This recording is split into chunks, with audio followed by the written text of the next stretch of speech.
ओम नमः शिवाय। हर हर महादेव। जय शिवा शंभू। दोस्तों, 21 जुलाई गुरु पूर्णिमा। इस दिन चुपचाप गाय माता को मिला दें। यह एक छोटी सी चीज, रोडपति भी होंगे, करोड़पति मिलेगी। सभी संकटों और कासन से मुक्ति, मृत्यु दंड, पितृदोष तुरंत होगा खत्म। पूरे साल आपके घर में भरे रहेंगे। एन धन के भंडारियों कहें कि आपकी साथ पूछते तक करेगी। आपके रुपयों पैसों पर राजसान पीढ़ियां तक बैंक बैलेंस ही चला जाएगा और आपके जीवन के जो भी दुख दर्द संकट कष्ट है वे सब दूर हो जाएंगे और सुख आपके कदमों में आ जाएंगे। सुख आपके पास ए जाएगा यदि आप यह एक खास और महत्वपूर्ण चीज चुपचाप गे माता को मिला देते हैं। 21 जुलाई गुरु पूर्णिमा के दिन, क्योंकि इस बार गुरु पूर्णिमा के दिन पूरे 500 सालों के बाद ऐसा दुर्लभ संयुक्त बना है जिसमें कि यदि आप गे माता से जुड़े वो उपाय करते हैं तो साथ पूछते तक साथ पीढ़ियां तक बैंक बैलेंस बढ़ता चला जाएगा। कमी नहीं होगी। धन दौलत की अन्य धन के भंडार भरे करेंगे। आपके घर में ऐसा दुर्लभ संयुक्त है। पूरे 500 वर्षों के बाद इस बार गुरु पूर्णिमा के दिन तो दोस्तों कौन कौन से उपाय हैं गे माता से जुड़े, क्योंकि आपको सावन पूर्णिमा के दिन करने हैं।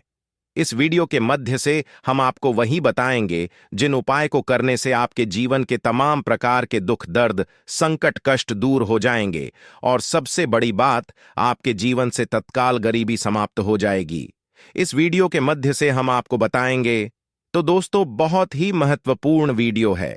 यदि इस वीडियो को आप देखेंगे, उन उपाय को जी प्रकार बताएं, इस प्रकार करेंगे तो इस उपाय को करने से 7 पीढ़ियां तक का लाभ मिलेगा।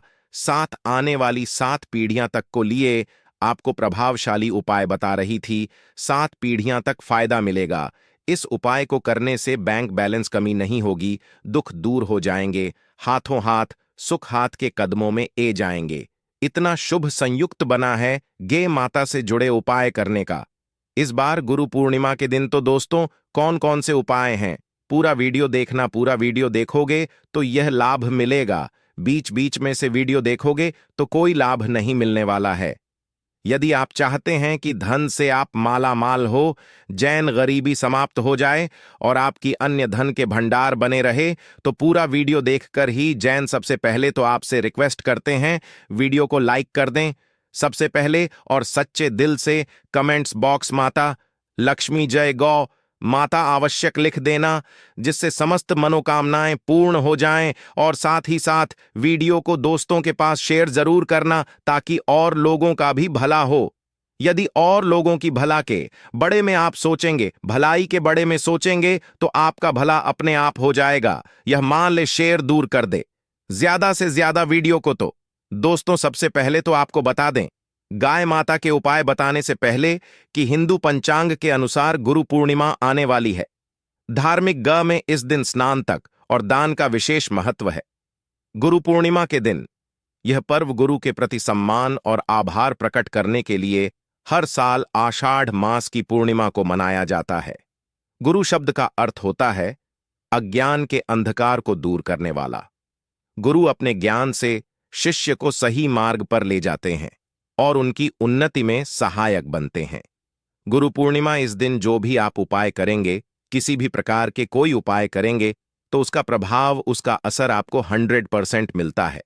प्रभावशाली उपाय जो भी आप करेंगे उसका अब आपको अवश्य देखने को मिलेगा। जहां दोस्तों आपको बता दें, और गुरु एक ऐसा शब्द है जो ज्ञान, प्रेरणा और मार्गदर्शन का प्रतिबिंब है। गुरु वे होते हैं जो अंधकार में प्रकाश लाते हैं, अज्ञानता को दूर करते हैं और हमें जीवन का सही मार्ग दिखाते हैं। गुरु पूर्णिमा, जिसे व्यास पूर्णिमा और वेद पूर्णिमा के नाम से भी जाना जाता है, हिंदू धर्म का एक महत्वपूर्ण त्योहार होता है। हिंदू कैलेंडर के अनुसार यह त्योहार हर साल के आषाढ़ मास की पूर्णिमा को मनाया जाता है। इस वर्ष गुरु पूर्णिमा 21 जुलाई 2024 को मनाई जाएगी। गुरु पूर्णिमा का महत्व गुरु और शिष्य के पवित्र संबंध का प्रतीक है। इस दिन शिष्य अपने गुरु के प्रति कृतज्ञता व्यक्त करते हैं और उनके ज्ञान और मार्गदर्शन के लिए उनका सम्मान करते हैं। गुरु पूर्णिमा भारत में अपने आध्यात्मिक गुरु के साथ साथ अकादमिक गुरुओं के सम्मान में उनके प्रति सम्मान प्रकट करने के लिए मनाया जाने वाला पर्व है।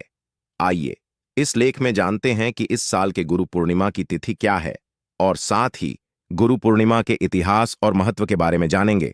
गुरु पूर्णिमा इस साल आषाढ़ मास की पूर्णिमा 21 जुलाई 2024 के दिन है, इसलिए इस साल गुरु पूर्णिमा 21 जुलाई को मनाई जाएगी। आषाढ़ मास की पूर्णिमा तिथि की शुरुआत 20 जुलाई शाम 05:09 से होगी। इसका समापन 21 जुलाई को दोपहर 3:44 पर होगा। दोस्तों, इस दिन आपको क्या करना चाहिए? इस दिन और मछलियों को आटा दाना आपको अवश्य खिलाना चाहिए। पक्षियों के लिए, पशुओं के लिए आना मन्नत का आपको एन अपने का आपको व्यवस्था करनी चाहिए। और साथ साथ श्रवण पूर्णिमा के दिन चंद्रमा अपनी पूर्ण कलाओं में होता है। औंथर इस दिन चंद्रदेव की पूजा करने से चंद्र दोष से मुक्ति मिल जाती है। तो दोस्तों, यदि आप चाहते हैं कि आपके जीवन से हर प्रकार के दुख दूर हो जाए, तो दोस्तों आप क्या करेंगे? आप चंद्रमा को एक पत्र में, एक तो लोटे में कच्छ दूध अर्पित कर दें। जब भी चंद्रोदय हो, पूर्णिमा की रात ऐसा करने से ऐन धन की बरकत होती है, घर में धन प्रताप के योग बनते हैं और समस्त दोष से भी छुटकारा मिल जाता है। और इस दिन भगवान विष्णु और माता लक्ष्मी की पूजा का विधान है। विधि विधान से, श्रद्धा भाव से भगवान विष्णु जी, माता लक्ष्मी के दर्शन करें, पूजा करें, आरती उतारे। ऐसा करने से सुख, धन और समृद्धि की प्रताप होती है। व्यक्ति जो कि गमास में भगवान शिवा की विशेष पूजा अर्चना की जाती है, तो इसलिए आप गुरु पूर्णिमा के दिन भगवान भोलेनाथ का भी अभिषेक करना चाहिए। कुछ न बने तो एक लोटा जल अवश्य अर्पित कर दें। ये भी न बने तो दोस्तों उनके दर्शन जरूर करनी है। भगवान शिवा और मां पार्वती के समस्त कार्य आपके पूर्व ऐन हो जाएंगे। और दोस्तों, बात करें कि गे माता से जुड़े कौन कौन से उपाय आपको करनी चाहिए गुरु पूर्णिमा के दिन, जिससे समस्त मनोकामनाएं पूर्ण हो, 7 पीढ़ियां तक धन दौलत बढ़नी चली जाएगी, आपकी 7 पूछते तक करेगी, आपके रुपयों पैसों पर राज तत्काल, गरीबी समाप्त हो जाएगी, सभी दुख होंगे दूर और सुख आपके कदमों में। ए जैन, तो दोस्तों शुरू करते हैं गे माता से जुड़े कौन कौन से उपाय जो क्या गुरु पूर्णिमा के दिन अवश्य करनी चाहिए। चलिए शुरू कर दे दोस्तों। सनातन परंपरा में गे माता गंगा और गायत्री का बहुत ज्यादा धार्मिक महत्व है। मान्यता है कि 2 माता के शरीर पर 33 कोटि देवी देवताओं का वास होता है। गौ माता की सेवा एवं पूजा करने वाले जातक पर इन सभी देवी देवताओं की कृपा बरसाती है। वो सेवा सी सिर्फ इस जन्म के बाल की पूर्व जन्म के भी दूर हो जाते हैं।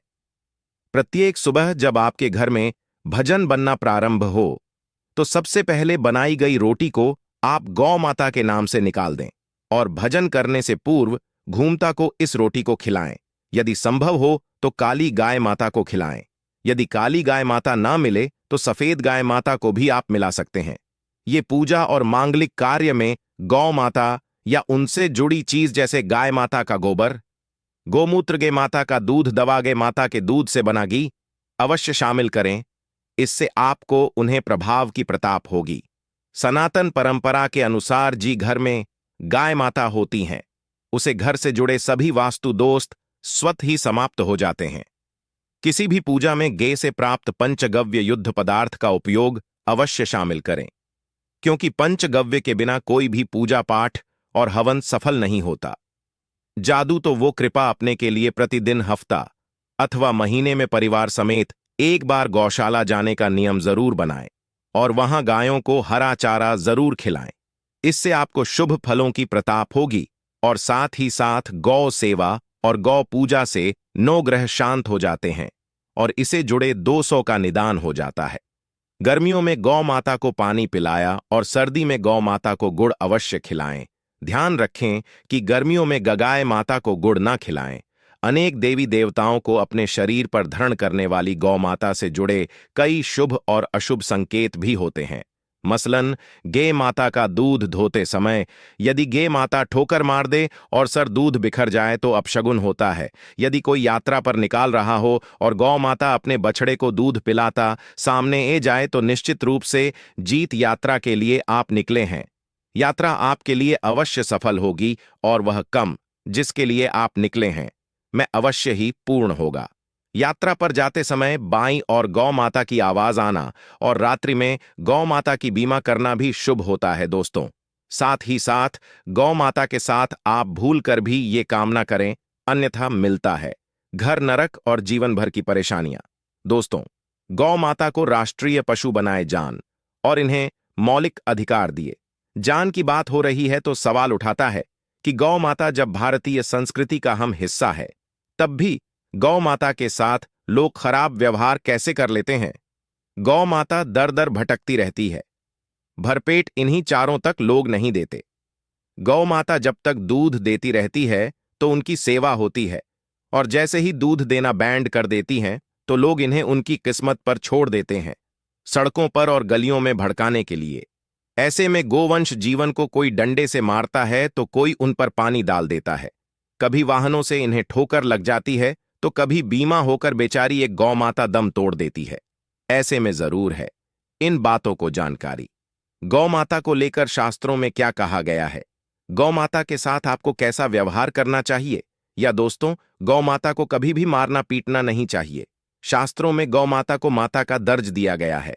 गौ माता को कटने पीटने वाला माता को काटने पीटने वाले के समाज पाप का भाग माना जाता है। ऐसे घरों को नरक लोक में वर्षों तक कष्ट भोगना पड़ता है। अगले जन्म पशु यानी में मिलता है। कथा है कि गौतम मुनि ने गलती से गौ माता को डंडा मार दिया था, जिससे गौ माता की मृत्यु हो गई थी, और इस पाप से मुक्ति के लिए इन्हें वर्षों तक तपस्या करनी पड़ी। भगवान श्री कृष्ण जी ने बेल स्वरूप में आए व्रत असुर का वध कर दिया था, जिससे मुक्ति के लिए भगवान श्री कृष्ण को संपूर्ण तीर्थ को एक कुंड में बुलाना पड़ा, और इस कुंड में स्नान से वह पाप मुक्त हो गई थी। या दोस्तों, साथ ही साथ जो लोग पानी पी रही गौ माता को भागते हैं, वे घर पापी के भाग बनकर नरक भगते हैं। ऐसा पुराण में बताया गया है। जबकि 2 लोग ये माता के लिए प्याऊ और 4 बनवेट हैं, वह मां भाग्यवान होते हैं। ऐसे लोग घर पाप से मुक्त होकर स्वर्ग का जाते हैं और बड़े ही धनवान कल में जन्म लेकर सुख भगते हैं, और साथ ही साथ आराम कर रही गौ माता को कष्ट देकर कभी भी उठाना नहीं चाहिए। कहते हैं कि जिस स्थान पर गौ माता बैठी है, वहां से नकारात्मक ऊर्जा समाप्त हो जाती है। गौ माता के बैठने की जगह को जो लोग नियमित साफ रखते हैं, वे पूर्व जन्म में किया गए जान अनजाने में बापू से मुक्ति हो जाते हैं और वो लोग में स्थान पाते हैं। गौ माता को डंडा मारकर उठाना, पानी डालकर उठाने से मनुष्य पाप का भाग बनता है और अगले जन्म में उसे दर दर भटकना पड़ता है। और साथ ही साथ शास्त्रों में बताया गया है कि गौ माता का दूध उसके बछड़े के लिए होता है। माता के बछड़े से बच्चा हुआ दूध ही मनुष्य को लेना चाहिए, लेकिन कुछ लोग एक बार गौ माता को तोहू लेने के बाद फिर से बचाने के लिए बच्चा हुआ दूध भी दूर लेते हैं। ऐसा करना घर पाप कहा जाता है। ऐसे दूध को दुखन वाला और ग्रहण करने वाला दोनों ही पाप की भाग बन जाते हैं। दोस्तों, साथ ही साथ शास्त्रों में कहा गया है कि गोवंश यानी गौ माता और बेल के पीठ पर नहीं बैठना चाहिए। इनके पीठ पर बैठने से मां बाप लगता है। ऐसे लोगों को नरक की यातना भुगतान पड़ती है। एकमात्र महादेव के अंश के उत्पन्न नदी ही गोवंश है जी, पर स्वयं महादेव और महादेवा सवारी करती हैं, क्योंकि नंदिनी ने स्वयं अपनी इच्छा से महादेव की सवारी बनना स्वीकार किया था। और सबके साथ शास्त्रों में गौ माता के दान को बहुत ही महत्व दिया गया है, लेकिन ऐसी गौ माता का दान कभी नहीं करना चाहिए जो बुद्धि और बीमा हो। कठोपनिषद में नचिकेता की कथा भी इस संदर्भ में है कि जी, नचिकेता ने पिता द्वारा बुद्धि गौ माता को दान करने पर आपत्ति जताई थी। दूध देने वाली और बछड़े सहित जो लोग गौ माता का दान करते हैं, वह महान पुण्य को प्राप्त करके स्वर्ग में इस स्थान पाते हैं। दोस्तों, साथ ही साथ सूर्य, चंद्र, मंगल या शुक्र की यूटी रहो तो पितृदोष होता है। यह भी मान्यता है कि सूर्य का संबंध पिता से, मंगल का संबंध रक्त से होने के कारण सूर्य यदि शनि, राहु या केतु के साथ स्थित हो या दृष्टि संबंधी हो तथा मंगल की यूटी राहु या केतु से हो तो तेरा दोस्त होता है। इस दोस्त से जीवन संघर्ष में बन जाता है। यदि पितृदोष हो तो गौ माता को प्रतिदिन या किसी भी एकादशी को या किसी पूर्णिमा के दिन या अमावस्या को रोटी, गुड़, चार आदि खिलौने से पितृदोष से समाप्त हो जाता है। साथ ही साथ देसी गे माता की पीठ पर जो खुद होता है वह बृहस्पति गुरु हैं। 8 और जन्मपत्री में यदि बृहस्पति अपनी नीचे राशि मकर में हो या अशुभ स्थिति में हो तो देसी गौ माता के इस बृहस्पति भाग शिवलिंग रूपी कुबेर के दर्शन करने चाहिए। ये गुड़ तथा चने की दाल रखकर गौ माता को रोटी भी दें। इससे आपको शुभ फलों की प्रताप होगी। और साथ ही साथ यदि आप रास्ते में जा रहे हो और सामने से गौ माता आई हुई दिखाई दे तो गौ माता को आप अपनी दाहिनी ओर से जान देना चाहिए। आपकी यात्रा बस से ही सफल होगी। और साथ ही साथ ये है संकेत भी। यदि आप यात्रा पर जा रहे हैं और सामने आपके गौ माता बांट जाए अथवा अपने बछड़े को दूध पिलाता हुई सामने गे माता दिखाई दिए जाए तो समझ जाना कि वह यात्रा आपके लिए अवश्य ही सफल होगी। और साथ ही साथ घर में गौ माता होती है उसमें वास्तु दोष स्वतः ही समाप्त हो जाता है। और साथ ही साथ आपको बता दें कि गौ माता को आप जो भी रोटी बनाएं प्रतिदिन ताजी रोटी ही बनाएगी। माता को अगर आपने रोटी बनाई है तो कोशिश करें कि उसे रोटी को आप तुरंत ही गौ माता को दे दें। अगर आप उसे रोटी को रख देंगे और उसे रोटी को अगले दिन देंगे तो वह रोटी वासी मनी जाएगी। गे माता को कभी वासी रोटी ना दें। इससे घर में नकारात्मक ऊर्जा वास करती है और जो भी कार्य आपके बने वाले होंगे वह कार्य भी आपके बिल्कुल भी नहीं बनेंगे। इससे आपके घर में हमेशा दर्द ऊर्जा का वास रहेगा और आप भी कार्य को करेंगे उसे कार्य में आपको हमेशा असफलता ही हाथ लगी। इसलिए कोशिश करें गौ माता को रोजाना ताजी ही रोटी बनाकर खिलाएं और रोटी को बिल्कुल ना रखें। बंसी रोटी गे माता को ना दें। और साथ ही साथ साड़ी गली चीज गे माता को नहीं खिलानी चाहिए कि घर में कोई फल है कोई सब्जी है। जैन तो लोग क्या करते हैं गौ माता को मिला देते हैं। नहीं, ऐसा नहीं करना चाहिए। ऐसा करने से यदि आप गौ माता को खिलाने हैं तो और आपके भाग्य बन जाते हैं। आप बिल्कुल भी साड़ी गली चीज गौ माता को ना खिलाएं। और साथ ही साथ आप आटे की 11 लोहियां बनाकर उनके ऊपर हल्दी लगे। इसके बाद आप उन 11 लोहियों को एक एक करके गौ माता को खिलाएं। गौ माता की आप चरणों के स्पर्श करें। या दोस्तों, ऐसा करने से आपके समस्त कार्य बने लगेंगे। जो दुख का समय चल रहा है वे भी समाप्त होगा। आपके जीवन में खुशी है, खुशी आऊंगी। और एक बार आप 7 बार गौ माता की परिक्रमा कर लें तो आपके समस्त कार्य पूर्ण होंगे। और साथ ही साथ आप गौ माता को जब भी रोटी दे, रोटी पर या तो आप थोड़ी हल्दी लगा लें या थोड़ा गुड़ रख लें। अगर गुड़ ना हो तो आप थोड़ा मिश्री रख सकते हैं, थोड़ा घी रख सकते हैं। या दोस्तों, गे माता को कभी भी सूखी रोटी ना खिलाएं। सूखी का मतलब गे माता के जोर रोटी रखें। खिलाएं उसे, पर कुछ ना कुछ रख कर खिलाएं। हल्दी रख लें, गुड़ रख लें, मिश्री घी, अब जो भी रख लें। मतलब खाली रोटी नहीं खिलानी है। ध्यान इस बात का रखें जब भी आपको शुभ फलों की प्रताप होगी। या दोस्तों, यह थे गे माता से जुड़े कुछ महत्वपूर्ण उपाय, कुछ बातें जिन्हें आपको ध्यान में जरूर रखना चाहिए। दोस्तों, वीडियो अच्छी लगी हो तो वीडियो को लाइक करें, ज्यादा से ज्यादा अपने दोस्तों में शेयर करें। चैनल पर नए हैं तो चैनल सब्सक्राइब जरूर कर लें।